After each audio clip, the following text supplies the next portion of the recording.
The administration argues that the states don't even have the right to challenge this program in federal court. It would be a kind of a procedural outcome, and it would take either Justice Kennedy or the Chief Justice to join with the liberals in such a ruling. Now, as I said, there didn't seem to be much support for that today. In fact, the Chief Justice said that Texas was in a bit of a catch-22 if it couldn't file this lawsuit. But you never know. Sometimes oral arguments don't exactly show you what the justices are thinking. Barack Obama has promised from day one that he would change the immigration policies of America, even as he knew Republicans and those who were tired of watching the borders being overrun for decades and visas allowing those with dark intent to pass into this country with nary a second glance would all fight him tooth and nail. That hammering is reaching a political crescendo as the Supreme Court wrestles with the president's plan that would shield millions of undocumented immigrants from deportation and allow them to work in America legally. On the other side, numerous states claiming the president has overstepped himself this time and the buck stops there. Questions are, did he and does it? Our guest has filed briefs before the U.S. Supreme Court, the Supreme Court of Texas, and understands the inner workings of such constitutional law. Now a partner in the appellate law section of Scheef Stone in Texas. Welcome Byron Henry back to the Hardline. Byron, thanks for being here. Let's answer that question right up front that every American wants to know. Did the president overreach in signing his order?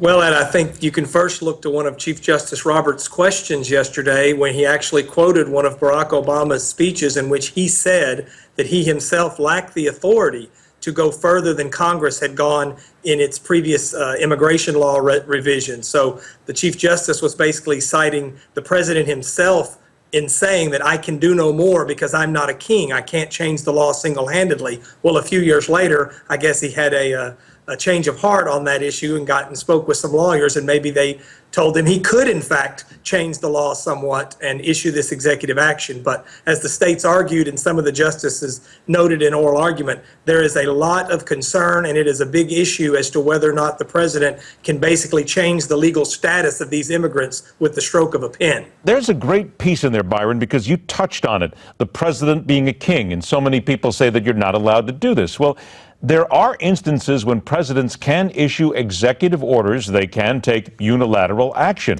I mean, very briefly, because people always hear this all the time, what you just said, what are those instances, and do any of them, in your opinion, apply to what we're looking at here?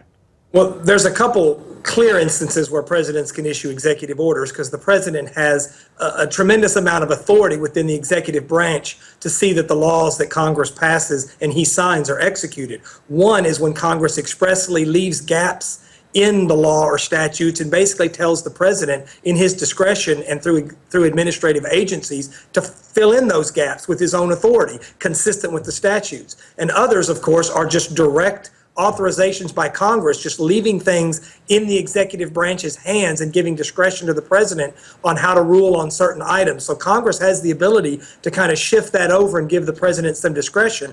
The problem here is, as the court pointed out in oral argument, that this plan that President Obama implemented was actually brought up before Congress almost identically to the one President Obama issued and was rejected by Congress. So the argument would be Congress has thought of this plan, decided it wasn't going to enact it into law, and yet the president on his own believed that, well, it's good policy, so I'm going to go ahead and do it by executive order, which is a little bit further than any other president has gone with respect to immigration, including former Presidents Reagan and the first President Bush. I got about a minute left. Here's Ken Paxton, the Texas Attorney General, explaining why the plaintiffs challenged the president's actions. There's a piece in here to follow up on. Here it is.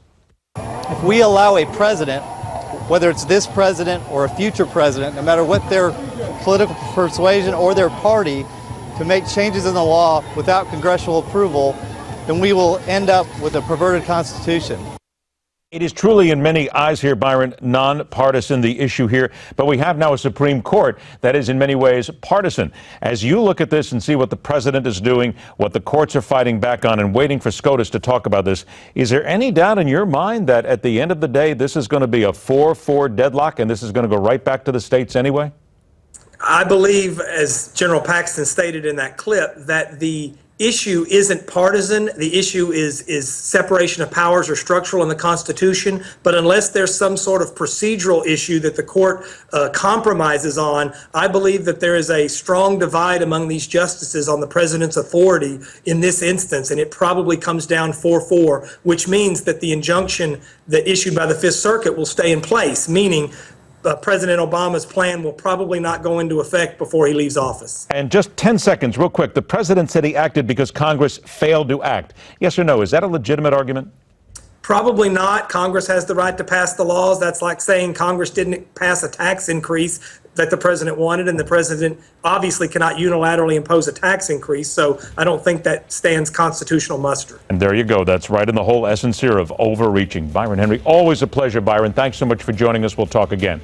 Now, if the government is not covering up possible Saudi involvement in 9/11, why is a report on those attacks still missing pieces of information? Senator Bob Graham will join us, and we'll discuss just that when we continue next on The Hard Line.